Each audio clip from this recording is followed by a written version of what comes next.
ولله الأسماء الحسنى فادعوه بها. برنامج منتج مصري، فكر جديد للاقتصاد القومي الزراعي. معظم الناس أهلها ما سابتلهاش أرض، فكل واحد بيتمنى إن يبقى له أرض أو يسيب لابنه أرض وتبقى مصدر دخل ومنجم خير ليه ولولاده، وممكن كمان تبقى صدقة جارية إلى ما شاء الله لحد يوم القيامة. منصور إبراهيم عبد الفتاح من قرية كفر الجديد، مركز ميت سلسيل، محافظة الدقهلية. وجاء النهارده اعمل زياره ميدانيه للارض علشان انا مهندس زراعي اصلا وعايز اشتغل في مجالي وعايز ارض. ايمن محمد سليم من الزقازيق، محافظه الشرقيه. انا جاي النهارده باذن الله سبحانه وتعالى عشان اشوف الارض اللي في الريان ونشوف ارض الواقع، وربنا ييسر يا رب، وان شاء الله نتعاقد عليها باذن الله. محمد عبد الوهاب من الشروق، وان شاء الله جيت الشركه عن طريق الاعلان، وان شاء الله هنشوف الارض وربنا ييسر عجبتنا هنشتري باذن الله رب العالمين، والشركه نحسبه على خير ان شاء الله. مصطفى عبده خليل قطان من قريه شنشور اشمون منوفيه.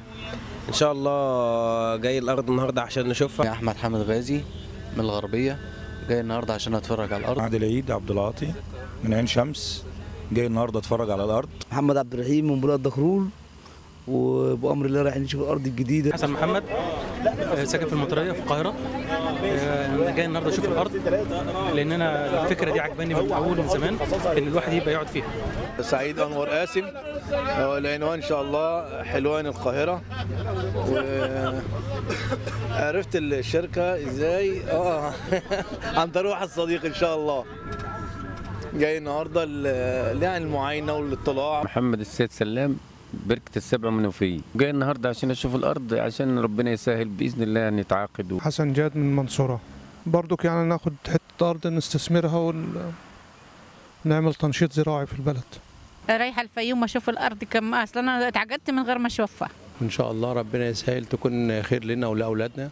قلبي يحن الى مدينة طه، فمتى نزور المصطفى ونراها، روحي هفت شوقا إلى رؤياها، روحي هفت شوقا إلى رؤياها، وأرى فؤادي لا يروم سواها، لولاهما نلنا السعادة والمنى،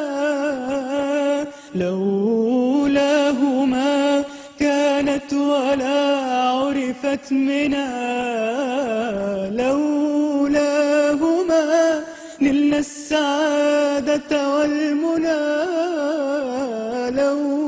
لولاهما كانت ولا عرفت منا، لولاهما شرعت مناسك أو سنن، لا ولا طاب الرحيل من الوطن،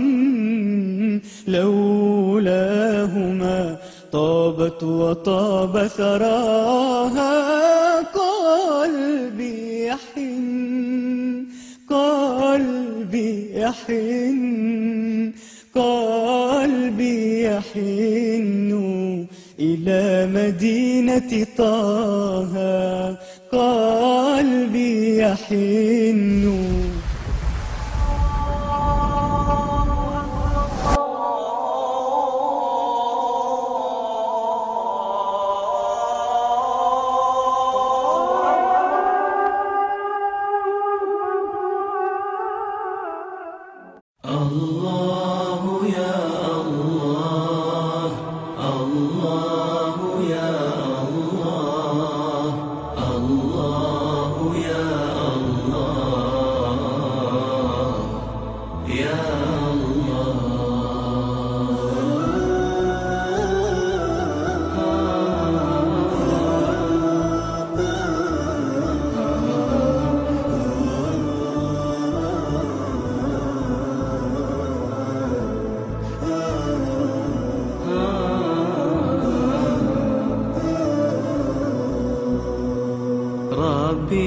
سألتك أن تكون خواتمي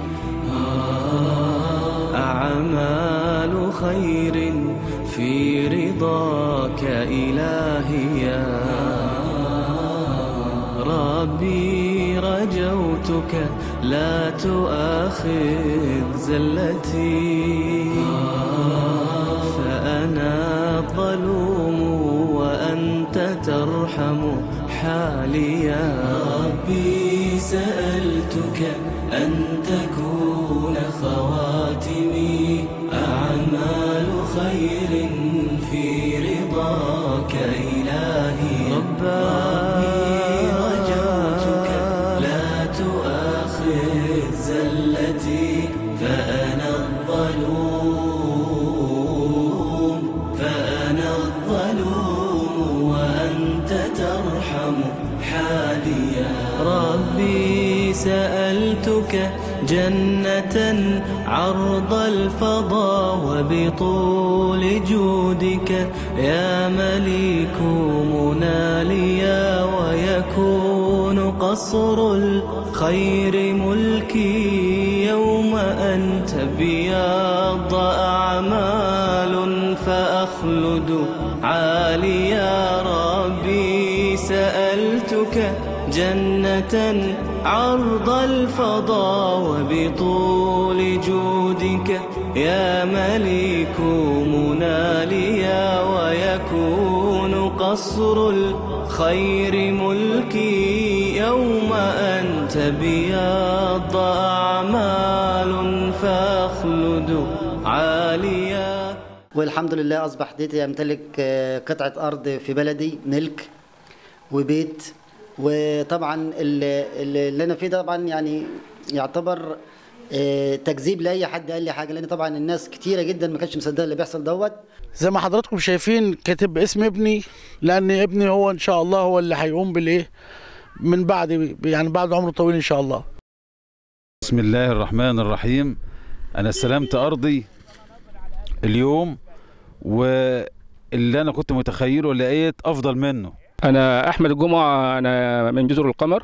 أنا جئت هنا عشان الأزهر، فالمورينجا ده إحنا من جزر القمر نطبخ ونأكله، فجئت هنا وشفت المنتج مصري هم بيستعمله في العلاج مرض السكر ومرض الكبد. اللهم صل على حضرة النبي. هذا المكان لما قالوا مكان مبارك إن شاء الله.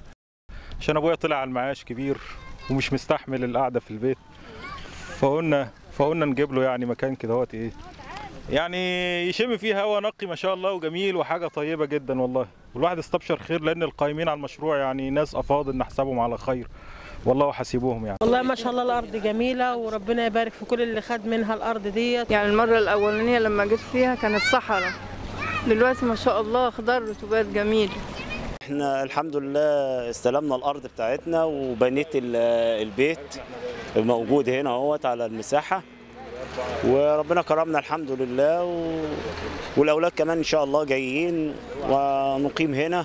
احنا طبعا عايزين نشغلها اورجانيك عشان برضو شغل التصدير في المستقبل والكلام ده كله، فاحنا زارعين الارض رمان ومحملين على خط الرمان شيح ومورينجا، وبالتالي هنسمد اورجانيك، فهنحط سلفتنا شادر بس لان هي اللي تمشي مع الاورجانيك. الى رحاب يثرب الى ضياء الموكب، الى رحاب يثرب الى ضياء الموكب، الى الذكي الطيب. مزارع السمك من الحاجات اللي فيها فايدة للبلد وفيها فايدة للناس وبأسعار قليلة وزهيدة مقارنة باللحوم والفراخ البيضاء والحاجات دي، فالأسعار بالنسبة للسمك طبعا أسعار زهيدة وقيمة غذائية عالية، فوسفور وكالسيوم، كمان مصاريفها قليلة والعائد بتاعها مربح ومجزي.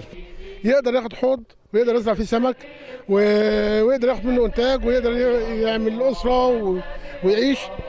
بالنسبه للسمك نفسه الانواع اللي كنت زرع البلطي، القرموط، في سمكه اللي هي السيلفر اللي هي المبروكه، في انواع كتير، والميه هنا الحمد لله صالحه. الميه طبعا ميه نيلي مفيده وينمو فيها السمك حتى من غير اكل.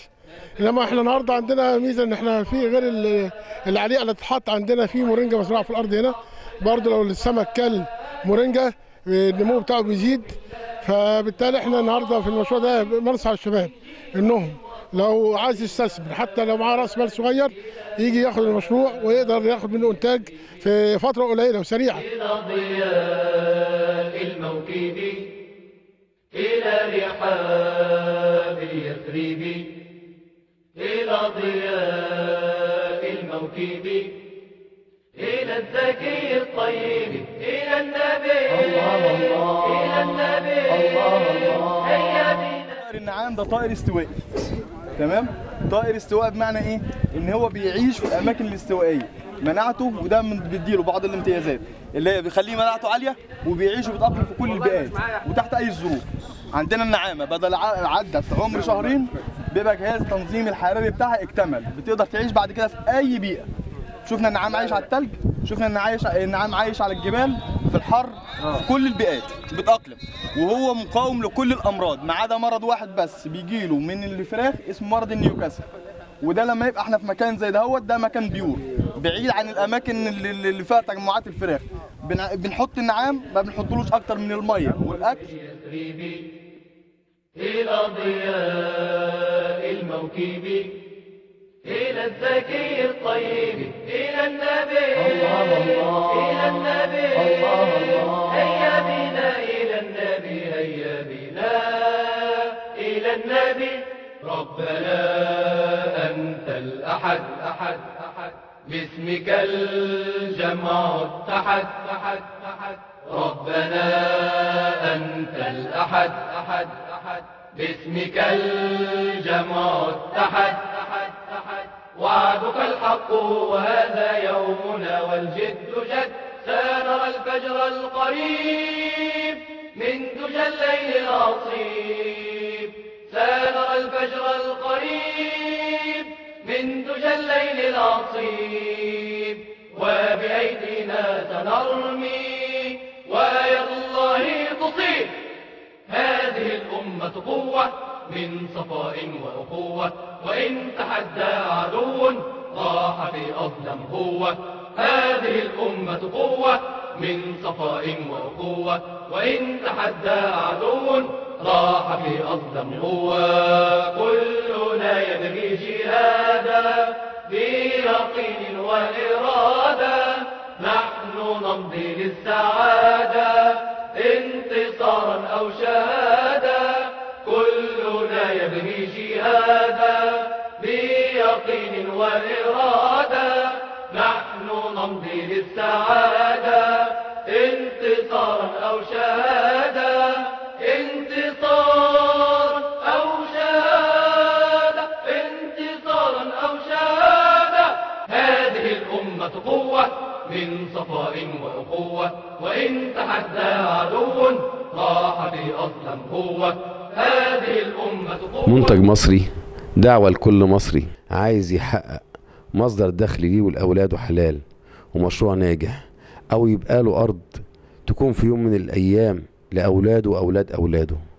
المهم لو عايز تنجح في ده اتحرك وتعالى يوم الجمعة واقعد معانا وشوف وعيش الواقع، وساعتها هتبتدي انت تفكر وتطور والمشروع يكبر، وبعد كده ابنك يفكر لحد ما نبقى احسن ناس في الدنيا ونبقى ناجحين في كل المجالات.